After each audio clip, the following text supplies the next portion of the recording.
जय हिंद दोस्तों, मेरा नाम है अनुराग। स्वागत है सभी का मेरे चैनल फिर से एक बार।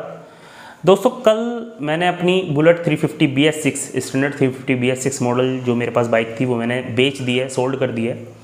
और क्या रीज़न रहा है इसका वो मैं आपको बताऊंगा। तो क्या आपको भी ऐसा करना चाहिए, ये भी मैं आपका डाउट क्लियर करूँगा। बाइक आपको लेनी चाहिए नहीं लेनी चाहिए, जो लोग लेना ही चाहते हैं तो क्या उनको BS6 मॉडल की तरफ जाना चाहिए, तो सारी बातें क्लियर करूँगा। बने रहिए मेरी वीडियो में।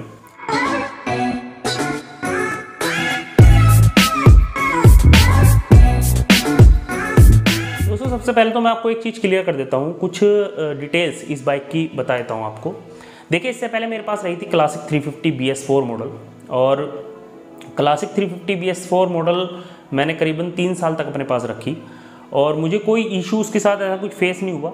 उसके बाद मैंने अपने कज़न ब्रदर को उसको दे दी थी। अब इसके बाद मैंने ली थी ये स्टैंडर्ड 350 BS6, जिसमें कि शुरू से ही मुझे कुछ ना कुछ इशू फेस होते ही रहे। सबसे पहली बात तो ये है कि जैसा मैं एक्सपीरियंस करता हूँ, मान लीजिए मैं बुलेट लेके आया, मैंने जैसे जैसे एक्सपीरियंस किया उसके ऊपर मैं उसी तरह से वीडियोस बनाता रहा। मैंने कभी किसी को ये नहीं कहा कि भाई आप मत खरीदो, लेकिन जब मेरे से कई सारे लोगों ने कहा कि भैया सेम प्रॉब्लम जो आप बता रहे हो वो मुझे फेस हो रही है, मैं भी इस चीज़ से परेशान हूँ। फिर मैं सर्विस सेंटर गया सर्विस कराने के लिए अपनी बाइक को, वहाँ मैंने इशू फेस करे, वहाँ मैंने लोगों की बातें सुनी। बहुत सारे लोग सेटिस्फाई नहीं थे रॉयल एनफील्ड की BS6 मॉडल जो आ रहे हैं उनसे। इसके बाद अब मैं 2-3 दिन से जो आपने वीडियोस देखी होंगी जिसमें मैंने बताया कि क्यों BS6 से लोग परेशान हैं, आपको BS6 बाइक नहीं लेनी चाहिए, तो इस बेस पे मैंने बनाया था। अब आप में से बहुत सारे लोग जो हैं ऐसे होंगे जो शायद मेरी बात सुनने के बाद कुछ डिसाइड करते होंगे। तो मैं जो आपको बता रहा था बातें वो हवा में नहीं बता रहा था। किसी चीज़ से इतना परेशान होने के बाद मैंने उसको फाइनली सोल्ड कर दिया। तो मैं जब खुद परेशान हूँ तभी भाइयों मैं आपके लिए ये चीज़ बता रहा हूँ। किसी का ऐसा ज़रूरी नहीं है कि हर एक का एक्सपीरियंस ऐसा ही हो जैसा मेरा है। बहुत सारे लोग ऐसे भी होंगे जो BS6 मॉडल से खुश होंगे, सेटिस्फाई होंगे, बिल्कुल बढ़िया, कोई दिक्कत नहीं होगी उन्हें। तो भाई बढ़िया है, बिल्कुल ऐसे बहुत अच्छी बात है अगर आप अपनी BS6 बाइक से खुश हैं। पैसे पेड़ पे नहीं उगते, बड़ी मुश्किल से कोई भी इंसान पैसा इकट्ठा करके कोई महंगी चीज़ लेकर आता है।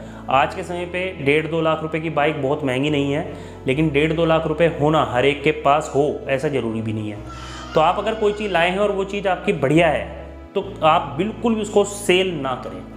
अगर आप उससे सेटिस्फाई हैं, आपको कोई इशू नहीं आ रहा, तो बिल्कुल भी सेल मत करिए, बिल्कुल भी। मैं अपनी बाइक की कुछ डिटेल आपको देता हूँ। सबसे पहले देखो, पहले तो मैं एक चीज़ आपको बताऊंगा। एक भाई ने मुझे कमेंट करा था कि आप खुद क्यों नहीं बेच रहे बाइक, अगर आपको इतने सारे दिक्कतें लगती हैं BS6 मॉडल में। तो भाई मैंने कल अपनी भी बेच दी, ठीक है ना। तो ऐसा नहीं है कि मैं अगर कोई चीज़ बता रहा हूँ तो सिर्फ आपको ही बता रहा हूँ, मैं अपने ऊपर भी वो चीज़ लागू करूँगा। अगर कोई चीज़ अगर मैं किसी चीज़ को 1.5 लाख रुपए की, 1.25-2 लाख रुपए की लाऊंगा और उसके बाद हर दूसरे तीसरे दिन परेशान रहूँगा, तो फाइनली इंसान मजबूर होकर ही ये कदम उठाएगा। अब मैं आपको बताता हूँ,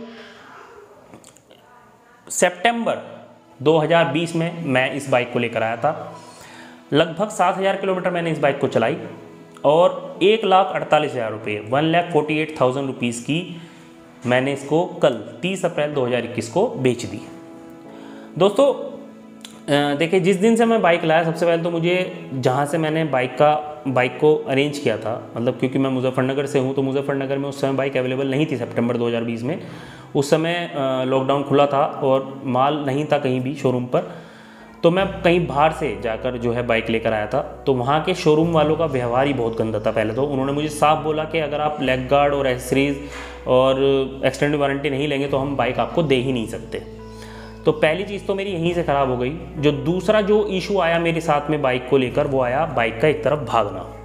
राइट साइड की तरफ भागती है, हाथ छोड़ने पर राइट साइड की तरफ भागना शुरू हो जाती है बाइक।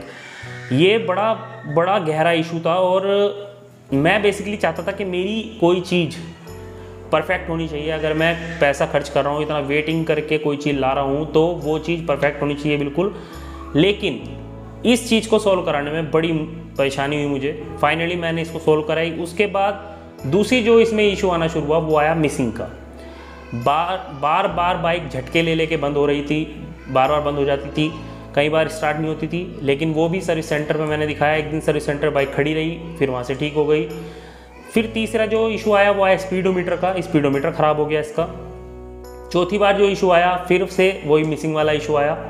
सर्विस सेंटर मैंने उसको कहा लेकिन वहाँ से भी ठीक नहीं हो पाया। एक दो दिन फिर बाइक खड़ी रही। इसके बाद दोस्तों जो एक नया इशू इसमें आया वो आया इंजन में से अजीब सी साउंड आने का।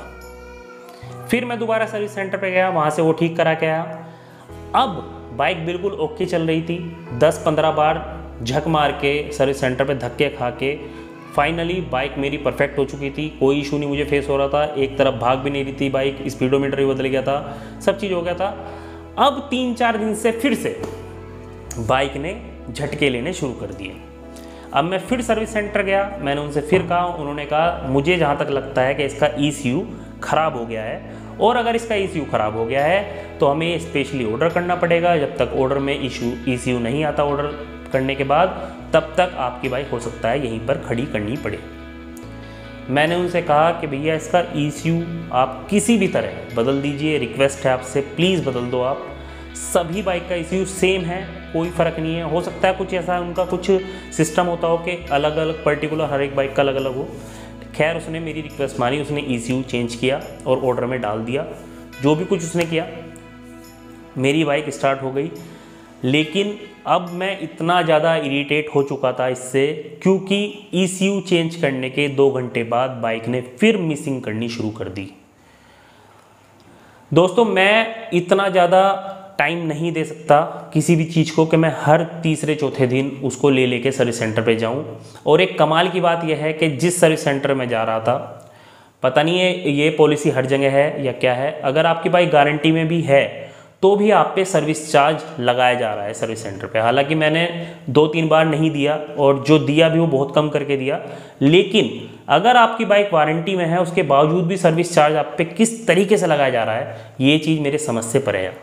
तो दोस्तों इतना ज़्यादा इरिटेट होने के बाद, इतना ज़्यादा परेशान होने के बाद मैंने फाइनली अपनी जो बुलेट 350 है वो सोल्ड कर दी, और दूसरे बंदे को जिसको दी उसको बता के दी कि भाई ये इशू मेरे साथ आ रहा था, हो सकता है मुझे ये बाइक रास नहीं आ रही हो, मेरे लिए ना बनी हो, तुम रखो, तुम्हें हो सकता है अच्छी चले तुम्हारे पास हमेशा, तो आप ले जाओ। अब दोस्तों फाइनली उसने बाइक ले ली।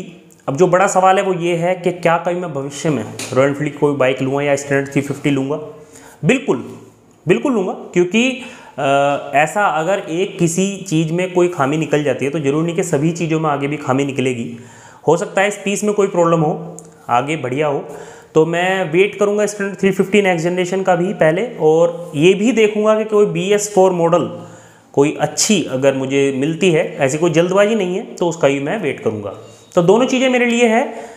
ऐसा बिल्कुल नहीं है कि मैं कुछ नाराज़ हूँ रॉयल एनफील्ड से, या मैं आगे अब कभी बाइक नहीं लूँगा रॉयल एनफील्ड की, तो ऐसा बिल्कुल भी नहीं है।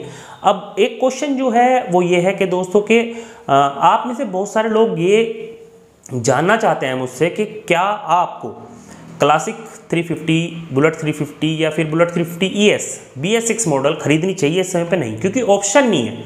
अगर आप BS4 बाइक आपको नहीं मिल रही कोई पुरानी सेकेंड हैंड, और नई जनरेशन अभी नहीं आई है, तो करें क्या? अगर आपको नई वो ही लेनी है तो कैसे आप लेना चाहिए नहीं लेना चाहिए? तो मैं आपको ये कहूँगा, देखिए पहली बात तो ऐसे ज़रूरी नहीं है कि अगर आप बाइक लाते हैं तो उसमें इशू आए।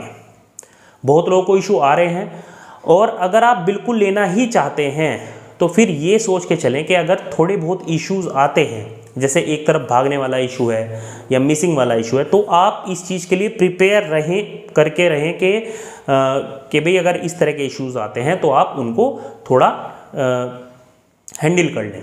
मतलब इस चीज़ से एकदम घबराएं नहीं, अगर आते भी हैं तो आप इस चीज़ के लिए तैयार रहें, और अगर नहीं आते तो बहुत ही बढ़िया बात है। तो आप बिल्कुल BS6 बाइक भी खरीद सकते हैं। मैं बिल्कुल किसी को ये नहीं चाहूँगा कि मैं ये कहूँ कि आप बिल्कुल मत खरीदो, गलत है बिल्कुल। अगर आप जाना चाहते हैं BS6 की बाइक की तरफ, अगर आपको कोई बाइक नहीं मिल रही, आप BS6 ही आपको लगता है कि इस समय लेनी सही है, तो बिल्कुल आप खरीद सकते हैं, कोई इशू नहीं।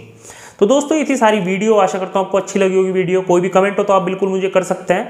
और दोस्तों एक बात और है, आप में से बहुत सारे भाई मुझे ये कमेंट करते हैं कि आप सर आप मुझे अपना नंबर दीजिए, मुझे इशू आ रहा है, मैं कैसे आपसे बात करूं।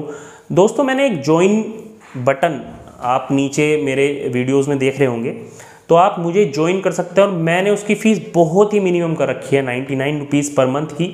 उससे आप मुझे व्हाट्सअप पे बात कर सकते हैं, मैं आपको कॉल भी कर सकता हूँ उसमें अगर आप चाहेंगे तो इस तरह की फैसिलिटीज़ है उसमें। अगर आप चाहते हैं तो आप मुझे ज्वाइन कर सकते हैं। तो दोस्तों आज की वीडियो यहीं तक थी, आशा करता हूँ आपको अच्छी लगी। आज के लिए इतना ही। जय हिंद।